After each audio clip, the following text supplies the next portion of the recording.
As it turns out, I am absolutely blessed. I have two brand new friends at work who are right into metal, just like I am. And I'm thinking to myself, that is such cool stuff. So if you happen to have friends that are into metal and you have a really great peer group, cheers to you. And let me know about that in the comments section. In the meanwhile, let's get to today's review. Terry here again, guiding metal music soldiers like you to the newest metal music. If you love getting brand new metal music before everyone else, in the next 60 seconds, I'll put you in command of a brand new metal album to show off. Plus, in the last 60 seconds, the diehard metal fans who stayed get a whole lot more from my secret collection.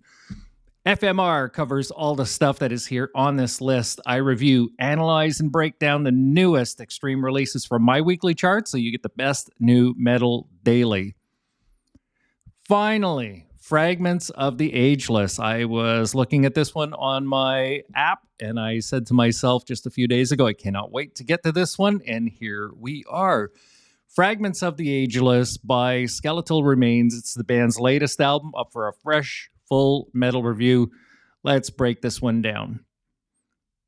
I open the band's app page and I see that there are 10 massive sounding tracks totaling 46 minutes.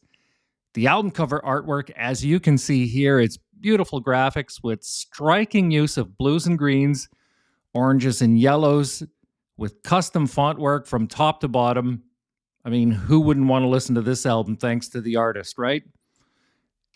They classified themselves in Apple Music as metal, but between that rating, the album artwork, song titles, and a quick sound check, I visualized something pretty heavy. My genre description before I start the actual album and review, I'm going to say it's technical death metal, but we'll see if that changes in the end during my reveal.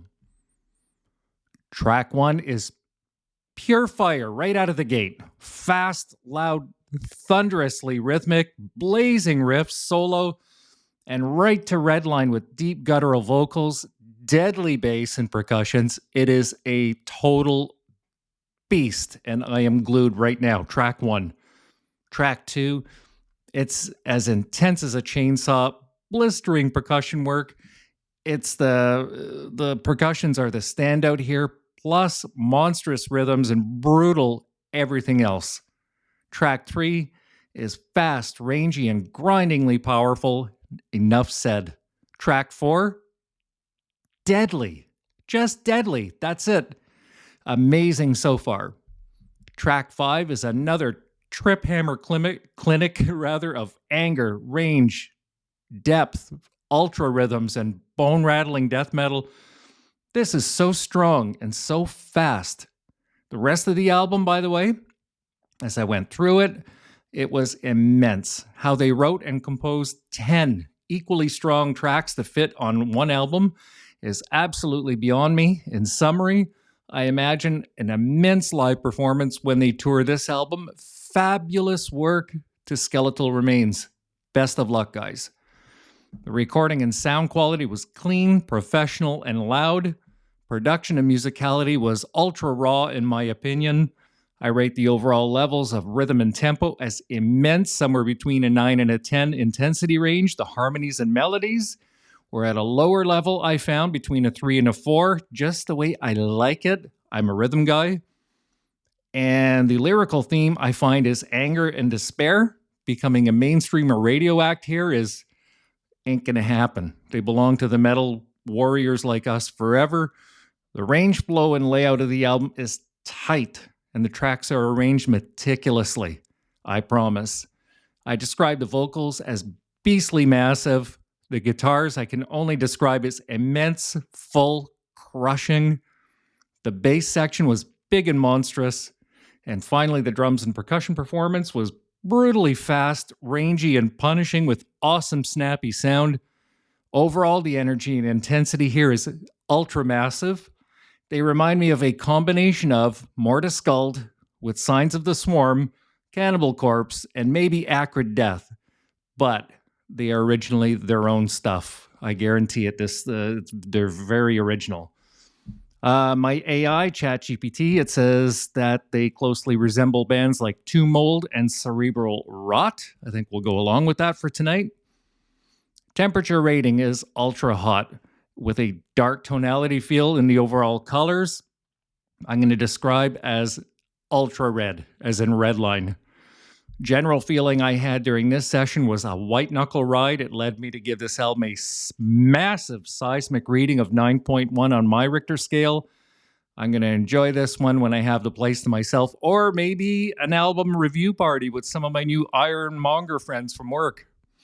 My predictions from earlier were, well, I did say technical death metal just as a guess, but I did get more. This is traditional death metal, more on the slamcore side of things. My official genre description is death metal overdrive. The official bio says death metal, and it means I'm on point tonight. My favorite tracks, I couldn't choose. You can't. They were all amazing. Good job. Finally, of course, it's going into my collection. And lastly, stream them for yourself and find out if they are for you. And that, my friends, is it for another episode of FMR. And I'm going to dig into my treasure chest and recommend something pretty intense, too. We're going to go with Heritage Deluxe by Distant, just for you. A little thank you for hanging out, and a recap. 2 more albums. Yesterday, during episode 79, I reviewed Cyberstrictive by Apogean, and I added, look at that, matching artwork. Semite Mentis by Spiritual Deception from my secret stash. And that's 4 massive overload metal albums in about 7 minutes. See that last episode, by the way, for the full scoop, and stream them for yourself and see if they're for you. That's it. Lastly, remember, you have the power to support all metal artists. Stream them, engage them on social, buy the merch if you can, see them live if you can. Join me again soon for another episode of FMR, and please hit that subscribe button, set up your notifications so you get your new albums here first. Cheers, everybody, and happy Friday.